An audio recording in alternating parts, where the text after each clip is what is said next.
Hi everybody, welcome to my channel All Things Havanese. This video is about you think you're ready to purchase a Havanese pup. It's a part one video. There's going to be another part about finding a reputable breeder, but this is all about the breed. Is this breed right for you? And more important than that, are you right for the breed? So if you've enjoyed some of my videos, most of them have been about grooming so far, please hit the subscribe button, give me a like, a thumbs up, and hit that bell for notifications of when I make new videos. Alright Rogie, okay. So the first thing about this video, it's all about the breed, so you understand about the breed and whether it's the right breed for you. The Havanese, as you can see, are a very affectionate little dog, a very energetic little dog, and they're also very intelligent. They can work things out. So for example, you know, don't be shocked if you walk in a room and they've figured out how to get on the dining room chair and then from that on top of your table. Mine are great at opening the little gates and the cage doors to go inside and have a lie down. And also things like your house and your garden. Is it secure? Is it secure? Come here, Milo. Come on. Is your garden secure? Because they can do things like climb under gates. You know, they're just really clever at working things out. They're an intelligent dog, so you need to have a safe environment for them first of all, an enclosed, secure garden with no even small gaps. When you bring them home at 10 weeks old, they're really tiny. You know, you need to make your house safe, a safe environment for a Havanese. They're very affectionate, very, very affectionate. So the most important thing when you're considering purchasing a Havanese is are you at home? If you're a working family that goes out to work during the day, this is not the breed for you. And please don't be selfish just because you want one, you've read about them and they are great little dogs. You've got to put the dog first. These dogs thrive on companionship. That is what they want. They crave companionship all the time. They're just not suitable to be left. And even solutions like having a dog walker pop in to walk them is not sufficient for a Havanese. They'll be sad and they'll be lonely, and that can result in destructive behaviour. And a depressed dog, you know, as you can see, they just want to be with you and they thrive when they've got the right companionship and they crave it. And they're not known as velcro dogs for nothing. You know, that is the nickname for Havanese, velcro dogs, because they want to be with you, and that is what makes them happiest. At 10 weeks old, when you bring them home, I'll put a little picture in a Milo. They're really tiny. They're about 1 to 1.5 kilos, but they will grow to about 11 inches tall and about 7 kilos. If you've got young children, very young children, with a dog that's so tiny when you bring it home, you know, you need ground rules. And can you establish those ground rules with your children?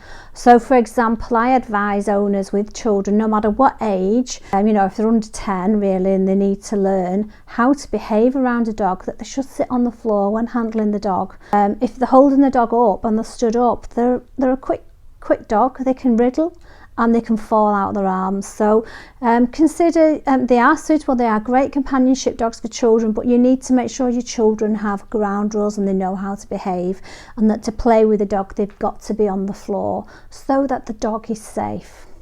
They're a very trainable breed. Something else you need to commit to is training, and that's because it's you that's actually getting the training.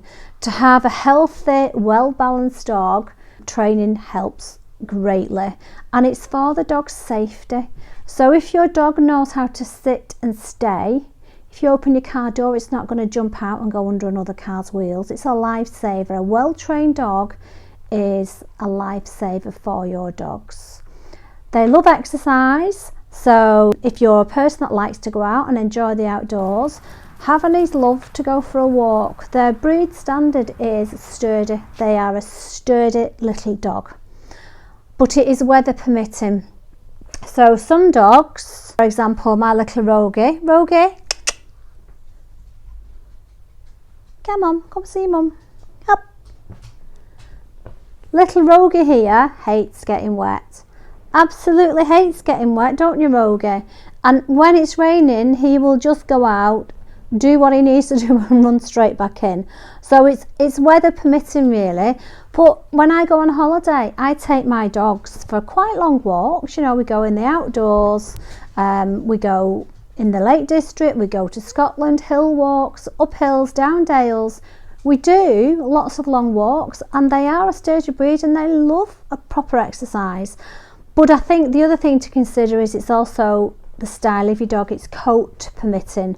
So if you're going to keep a dog in a long coat like Rogie, I can't go for a walk in the forest. If that's what you enjoy doing, a long coated Havanese isn't right, because they just pick everything up. They're like brushes, they collect leaves, twigs, and if I went for a 2-hour walk, I could spend 2 hours getting all the debris out of the dog's coat when I got back from a walk like that.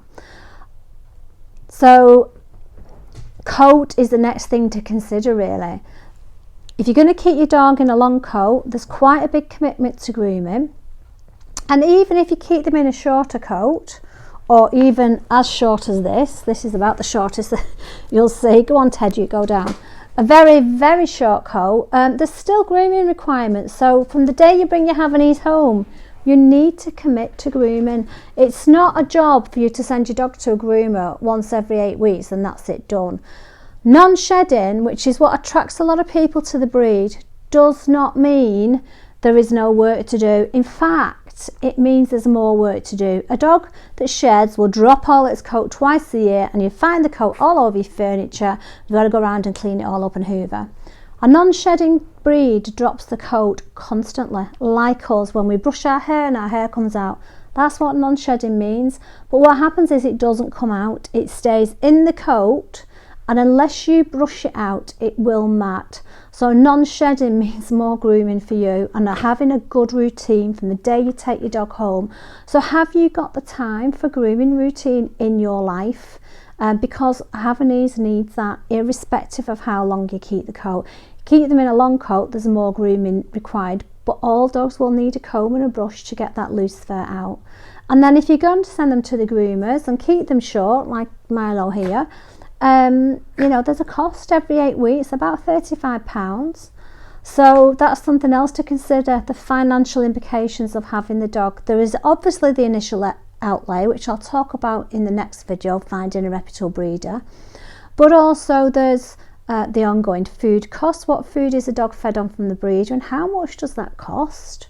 There's vet bills, routine, you know, worming treatments, annual injections if you have them, you know, things like there's just irresistible. You can see mine have got coats on, the shorter coated ones. You know, buying them little things and treats and toys.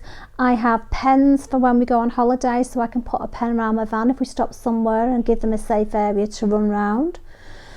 You know, they're all costs associated with it, and the grooming costs. So, you know, make sure you're aware of what it costs to maintain a breed on a daily basis. And then finally, they're a long-lived breed. It's not unknown for them to reach 16 years and above. So can you commit to this dog for 16 years? A breeder will want to know that their dog has a home for life, and that is 16 years. So have you planned that, you know, long term? Have you got children going to university that might be financially a big burden for you? Can you commit to the dog? Gonna go abroad, things like holidays, what will you do when you go abroad? You can't say you're never going away for 16 years. So, you know, these are things that you need to think about. So because Havanese are the velcro dog, if you do go away, they're not suitable for kennels, absolutely not suitable for kennels. You'd need to have a family member or a friend that could mind your dog while you go away. But you know, but for 16 years, these are all the little things that you need to think about. And if you're older, you know, are you going to be around for 16 years? Which sounds really, really harsh. But for me, if somebody older is having a Havanese, they would need to put either something in the will that accounts for the dog's future, or have commitment before they take on a Havanese that the family will take that dog on if anything happens to them, or even younger people. We know we can't guarantee we're going to be here forever. So if you're going to have a Havanese, think about the dog and the whole of its life, and make sure that you plan for that, and you've got a plan in place for the dog if anything ever happened to you as well. So if you're still interested in the breed, And now I say they're a lively breed, mine are all asleep. And this is what I mean about them figuring things out. They like to be up high. They like to climb on top of the furniture from where they can observe everything that's going on. But if you think the Havanese are the breed for you, then please go along and watch my next video, which I'll link at the end, about finding a reputable breeder. Aren't you? Hey? Lazy.